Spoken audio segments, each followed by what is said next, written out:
Gypsy Vampire Slayers from Kansas. Created by Stu Redwine and Zach Hahn. Episode 1.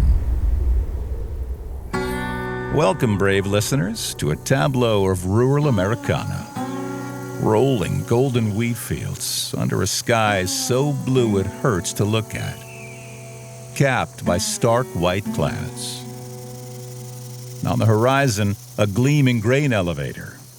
That great monolith of mankind's futile struggle to control nature stands sentry.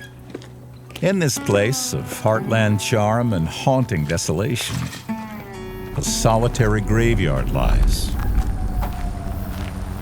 3 figures huddle by a gravestone in Faith, Kansas. Meet Gregory, 18, as rough and tumble as they come. His ensemble?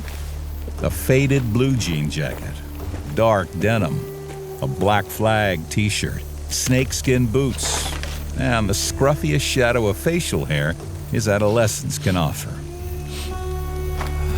Next to him, Winona, older, wiser, her pale green eyes locked under the cold tombstone before her. Tears threaten to spill over, but Gregory's arm around her is steadying. A few paces away, we find Edward. Taller and lean, keeps his distance. Gregory extends an arm towards him, a call to solidarity. But Edward remains rooted. Come on, man. Can't you see she's crying? Edward doesn't budge. The world around him seems to have frozen in place. Don't you feel anything, you freak? Bill's dead. Angry now, Gregory releases Winona and advances on Edward. His fist catches in Edward's worn-out Hanes t-shirt. But Edward's eyes are rolled back, the whites darting. Gregory hesitates, looking back to Winona. Edward's hands shoot out, gripping Gregory by the collar. His eyes are still rolled back, but is he looking at Gregory? Find Stephen. He must believe. He must have faith. Suddenly, Edward releases Gregory, swaying backward, saved from falling by Winona's swift hands. Banks Farm. Coven there. Of course. Of course. There's only one Stephen I know in Faith, Kansas. And he's a real son of a... And so begins our tale in the heartland of Kansas. Brace yourselves, brave listeners, as we dive deeper into the mystery. Welcome to Gypsy Vampire Slayers from Kansas.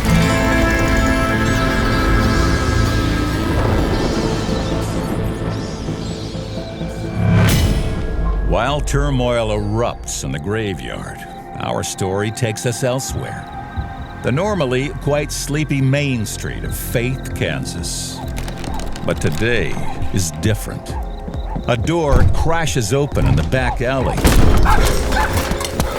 Stephen Gray, all-American male at 18, bursts into the alleyway, arms laden with camping gear. He's running for dear life, pursued by a relentless Cairn Terrier and its owner, Albert Mason, toting a shotgun. But Stephen's escape is cut short.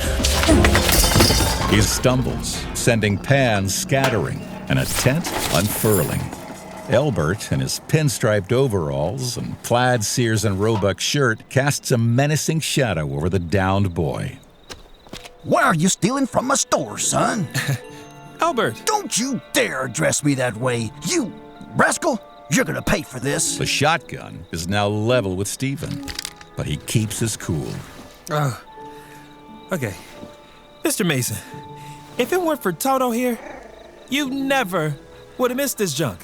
Albert lowers the gun, smirking. Well, he is a good dog.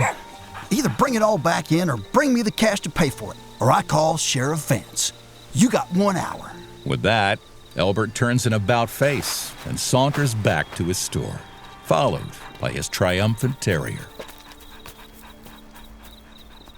Stephen untangles himself, collapsing once more onto the ground.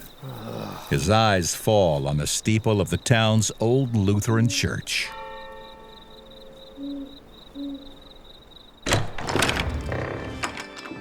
Inside the church, it's quiet. Stephen, now at the offering box, eyes a gilded cross. A crash. The offering box shatters. A voice echoes from the fellowship hall. Hello?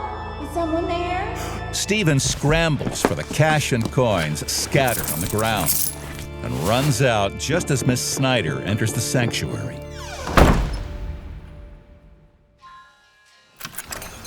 Next, we find Stephen back in Albert Mason's store, laying out his earnings on the counter. You think you're better than us. The good ones stay. You're running because you ain't no good. An icy silence. The phone rings. Neither man flinches. Finally, Albert breaks, answering the phone as he shoos Stephen away. Albert, this is Albert. Hang on. Hey, what do you need all that camping gear for anyway? But Stephen is already gone. And so, as one mystery unravels, another takes its place in the tale of gypsy vampire slayers from Kansas.